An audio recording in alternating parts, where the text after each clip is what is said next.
What's going on, everyone? Today I got an amazing figure that I want to share with you. I'm not going to be biased, I'm going to be real 100% with you, but it is the Super Saiyan 4 Mini Goku from Dragon Ball DAIMA. If you haven't already, please like and subscribe. Let me know what you want to see in the future, and let's open this bad boy. Oh my god, I'm really excited for this one.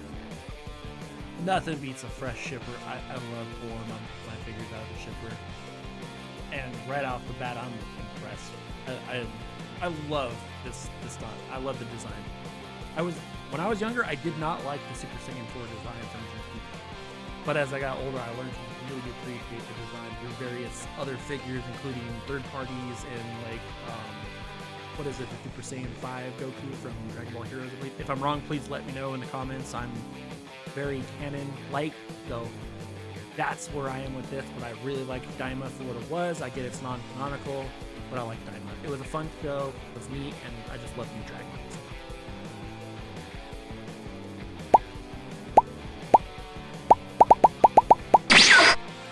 Alright, first impressions and articulation.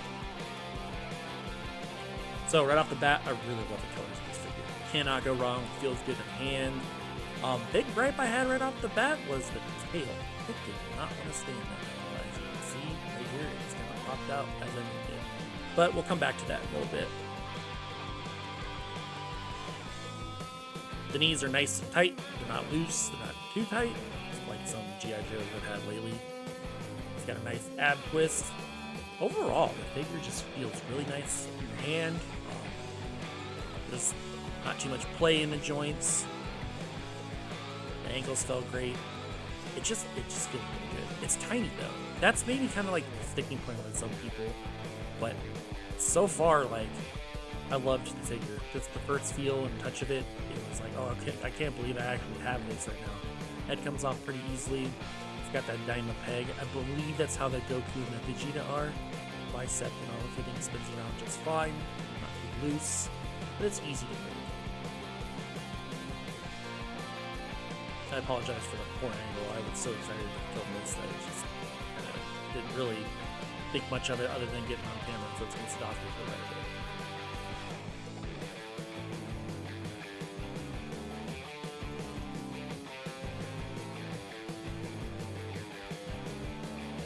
So now I'm going to try to put the tail back in and make use of it. So I found the problem is the pants and the inside need to line up. There's a hole. I had to push it in there really hard, and the tail was just in there. It didn't really move too much, but I'd rather it stay in than fall out. So as you can see here, it's in there. It's on. It ain't going nowhere. Got an okay ab crunch. Wasn't expecting too much considering the figure is relatively tiny. Look at that big Figuarts. Funny, I think the Krillin's actually taller than him, which it is. I just like to make it go with that Krillin as well. So here we're gonna swap out the hands, and they go on just fine. One thing I did seem to not really care for is the wristbands. They tend to pop off or fall off. They're just on there loose, like as you can see right here. But I mean, it's not a game breaker. It's still a great figure at this point. Like, I'm still very impressed with it. Everything that came with it. It just looks good. It looks good. Like, I cannot stress enough how good the figure looks in hand. All in all, the hands they go on well. The elbow joints are good. Just right out the box, it's a good feeling figure. I feel like there was little issues, other than that little issue with the tail that isn't a deal breaker. As I said, I'd rather be on there than not. And now we're going to do head and face sculpts. We're going to check these out in a little bit more detail. Specifically, the hair that hangs down. I think it's really neat. It's on a little hinge there. That's what you want to call it. It's in the back of the head. The bangs come off like normal, like you would expect, and the face sculpts pop off like you would expect. Got 3 pegs for the face, 2 holes for the bangs. The pegs are on the bangs, and we're going to swap out the face plate. Earlier in the video, it showed all the face plates that came with it. They look good. It's the yelling or powering up or exerting energy, yelling kind of face. And I apologize for my filming style. It's a little all over the place in this video. I was just a little too excited. Here's the smirking faceplate with some poor focusing. Focus, focus, focus, focus, focus, focus. It'll get there. Trust me, it'll get there. There it is. That's one of the faceplates. Here's the looking to the left. Wow, gritting teeth. And here is the partial open mouth with teeth showing. I don't know if that was a smile or not, but here we're going to add it back on the body just so you get an idea what it looks like. Cool little action pose. Not too actiony, but almost like if Goku's getting ready to charge with Kamehameha. Which leads me into poses and photos. Here, this part of the video, I'm going to show some poses, talk about them, and just basically play with the figure so you can watch. I'll be posting some photos in this section as well that I took after I made the video. And this stand is a AliExpress stand. I think it is a copy of a Bandai stand. They're kind of similar. There's so many stands out there. Like, one of my favorite stands is actually a NECA, but that thing broke and I can never find it. So I guess I could look online, but here's the pose of jump. Kind of, I don't know, this is probably not the best pose. There's a kicking one. I will say another thing that I would complain about is with this figure, I find that doing some air kick poses or jump kick or whatever this is supposed to be didn't look as good as some of the adult figures. But then again, I was just messing with it out of the box. Here's the Kamehameha charged up like half corkscrew spin. This one was in my mind as if he was jumping up and doing a body twist, getting ready to like shoot it and be like, but posing it on the stand looks terrible because it's meant to hold the bigger figure. Not my best pose, but right here I'll insert a photo. Overall, I find this figure very posable and photogenic. It's got so much potential, which this video is not going to show you. He doesn't want to stand too well on my fake grass, so that's kind of like an issue, but I really, really personally believe this figure is very photogenic. I have him up on my shelf right now, and he's in a completely different scene, and it's just great. He's actually mixed in with a bunch of Marvel figures fighting that 2-foot tall Sentinel, but here's a weird little pose, but he won't stand up. So that leads me to our next section, extras. These energy charge ups are pre-blasts. I don't know what you want to call them, but they're for the regular Goku Mini DAIMA figure. They're his hand parts. They're little energy balls. They do pop off, as you can see. There's a little peg inside the hand that goes inside the thing. It's not too noticeable. Not a big deal when you're sitting there posing it and doing all that stuff. See, it just comes off like that. If my thing wants to focus, which it won't, because stupid cell phone, because that's what I'm using.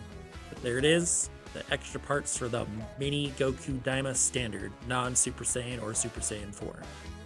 And for my favorite part, the Kamehameha Wave Effect part, this sets this figure apart from most other figures that I've gotten recently. And it is beautiful. Here's the hand holding the base of the attack. This is very particular for DAIMA and Super Saiyan, but look at this thing. It is overly detailed. I did not expect it to have that much detail to it at all. It's actually really heavy. It comes with a little stand, but the paint job and the transparent plastic to it makes it just look really good. And it just plugs into that effect part pretty easily. Talk about, it's beautiful. There's the stand. I did kind of mess my stand up putting it in there because it was just being a pain in the butt, but here it is without Goku attached. And here I'm going to set up Goku shooting it. I'm going to sit here and tell you the truth. I had a little trouble with this. I couldn't quite, like, eventually I get it, but it's so heavy and this fake grass didn't help. But like on a flat table, it works.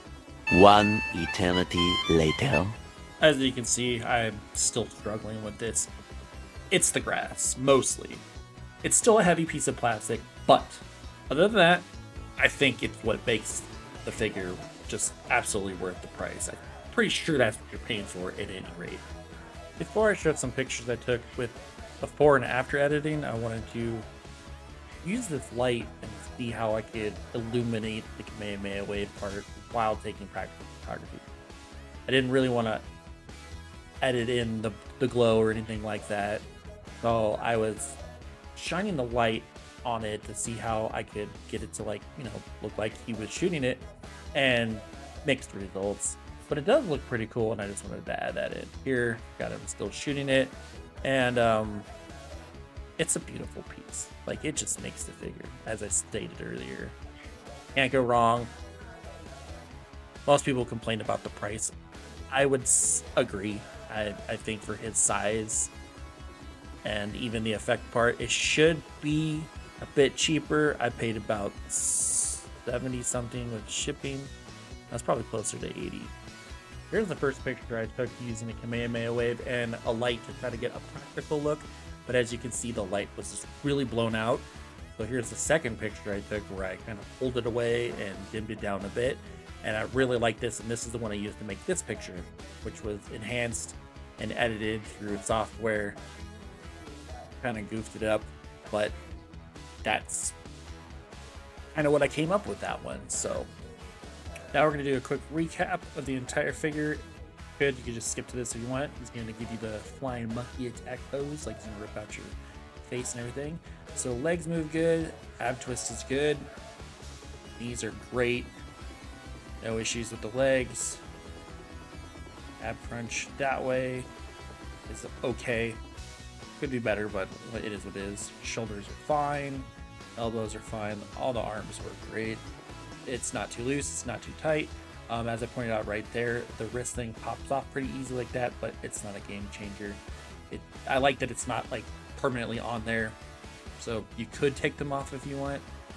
Personally, I'll leave mine on there. But that's the recap. And now for my final thoughts on the figure. Overall, for the price and what you get, I'm not complaining. It's a really good figure. The tail was a little iffy there. The Kamehameha wave was a little heavy, but I'd rather it be heavy than not, just because it means it's solid and it's not going to break from playing with it. At the end of the day, this is a solid 9 out of 10. Where those numbers come from, I don't know, but it's just a damn good figure, and it's a good way to start off 2026. So, what do you think? Do you have this figure? Do you like it? Let me know.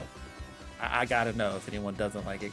I've not run into anyone or talked to anyone who didn't like this figure. It's well worth having, whether you're a fan or not of DAIMA, just because it's another Super Saiyan 4, which we definitely need more of. As you can see, the tail is a little stiff, but hey, whatever. It is what it is. But, again, totally worth it. I really looked forward to getting this, and when it finally showed up, I was super happy. So, thanks again. Okay, bye.